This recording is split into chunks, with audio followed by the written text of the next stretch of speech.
Gusto mo magtrabaho? O sige. Pero titigil ka na sa ano? Torotot. Kukutosan kita. Promise. Ano yung nga to kay, dali nyo to kay ano? Andiyan ba si Kenneth? No? Na videoan na gumawa ng krimen last year, last month, and before I assume office, at makita ng ating mga pulis. Go after them. Now, today we are going to present to you, ito naman, wala naman tong biniktima. No? Pero nagsiga-sigaan to sa Arten. No? I think this will be a very good reminder to future individuals for mga adventurero na may gobyerno na sa Maynila.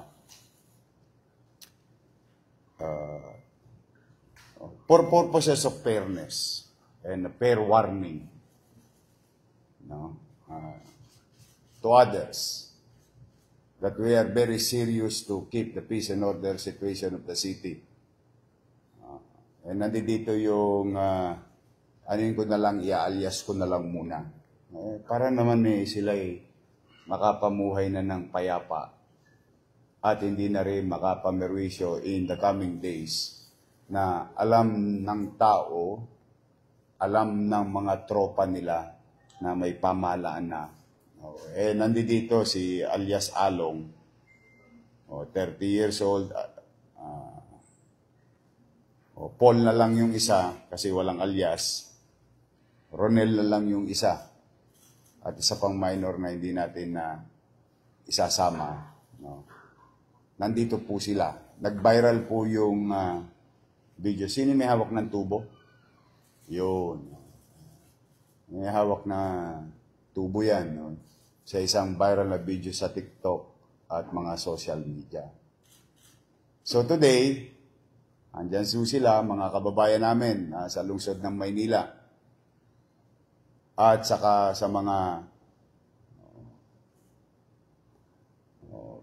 membro-membro ng underworld. Nangyari to, ilang panahon na ang nagdaan. But we make sure that justice will be served to past victim. But today, andyan ba mga magulang nito, mga kaanak nito? Ayun, ayan. Nay. Papaluin ko lang sa kamay ito. Muna. Dahil wala naman kaming na-receive na complainant pa, so no charges will be filed against them. We invited them through the effort of SMART and Precinct 1 and 2 and MPD and all other enforcement unit ng Manila Police District. Until somebody will go out there and file a complaint against them, madali naman namin silang makukuha muli. Pero sa mga magulang nitong mga nandito, siyempre ako magulang din, at least ito magandang warning na talagang may gobyerno na sa Maynila. At hindi na po pwede yung ginagawa nyo dati. Huwag na kayong uulit, kawawa naman yung mga naghanap buhay. Wala ba kayong trabaho ang dalawa? Lapit-lapit nga kayo konti. Hindi naman kayo masyado ipapakita. Wala ba kayong trabaho ang dalawa? Sino 30 sa inyo? 30 anyos. Sino? Ilan taon ka na? 26. Ikaw? 20. Wala kang trabaho. Ikaw may trabaho ka. Good. Anong trabaho mo? Huwag mo na naman bagitin yung kumpanya. Anong trabaho mo ngayon? Nagmamano ka sa pier? Batang pier ka. Ba't ka pa dumilihensya sa highway? Nagdadilihensya ba kayo sa highway? Hindi na. O ikaw naman, anong trabaho mo? Ha? Nagmamantika sa kapulong. O pag walang mantika, sino minamantika mo? Yung mga driver. Ha? Nyumanyangga ka ba? Tumotorotot ka ba? Tigilan mo na yan. Hindi naman po. Gusto mo magkaroon ng pagkakataon na makapaghanap buhay ka ng matino. Pero bawal ang nyumangga. For sure, pagka tines ka namin ngayon, positive. Alamang, gusto mo bang tumino ang kinabukasan mo? Gusto mo magkatrabaho? Ha? Sigurado ka.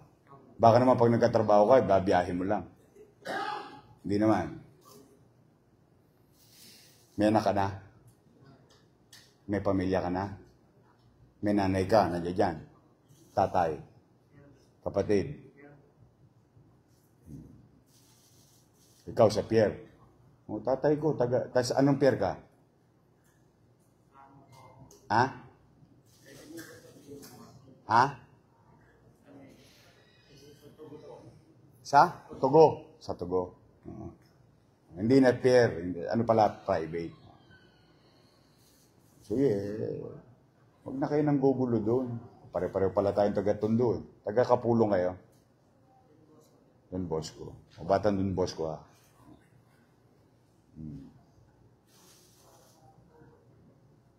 Ayan, ito naman. Ang kamay nyo. Huwag na ulit ha. Huwag na ulit ha. Huwag na ulit. Okay? O sige. Gusto mo talaga magtrabaho. Ano pangalan mo? Aaron. Ikaw yung Aaron. Ganda katawan nito. Pwede mag-DPS to. Alam mo yung DPS? Ano?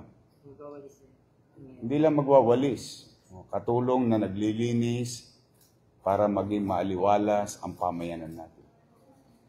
Sa madalit salita, dampot pukol salo. O bagay sa'yo.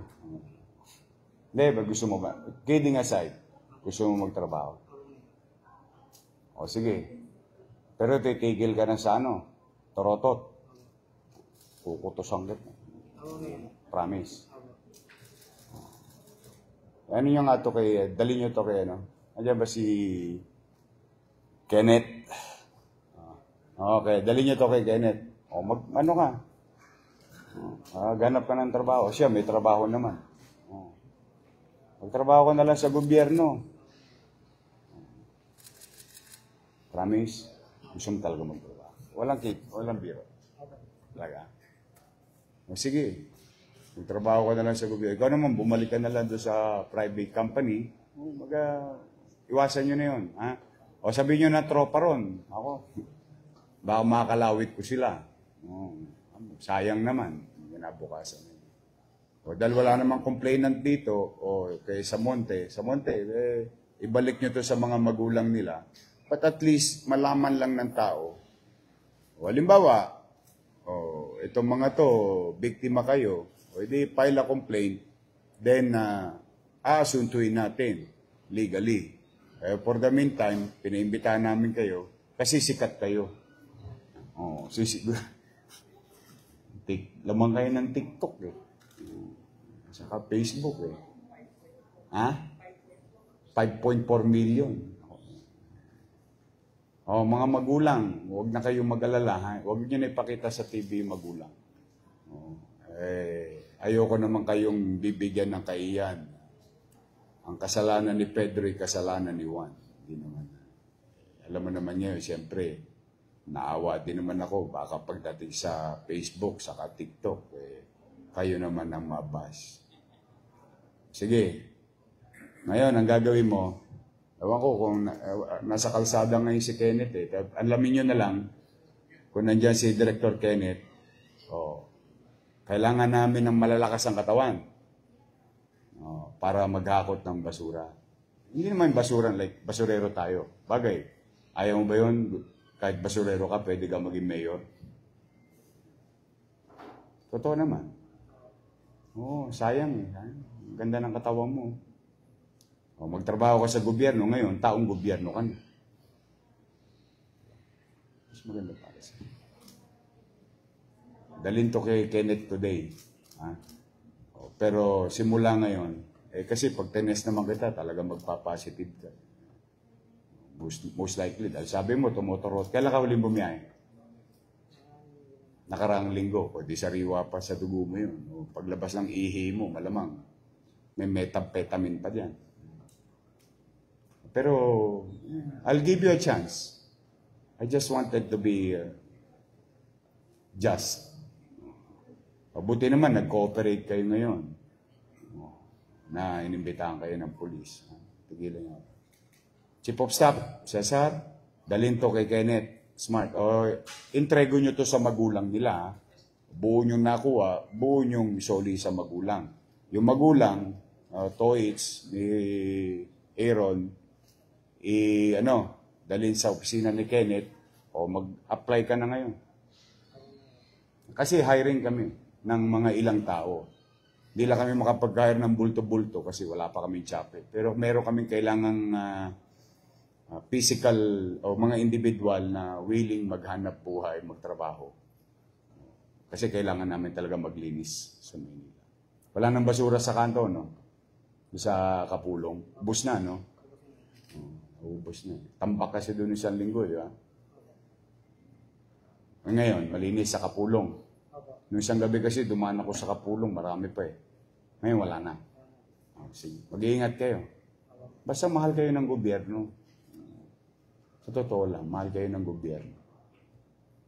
Ano lang talaga na, hindi naman po pwede yung may mapeperwisyo. Ha? Pakis nga. O konyat na lang. Hindi na. Sige, ingat kayo. Ha? Sa magulang, ha? Pasensya na kayo. Nandun sa mga magulang. Nay, pasensya na kayo, naabala kayo. Mas maigi ng ganito to kaysa makalawit sa kalsada to. Ha? Sige.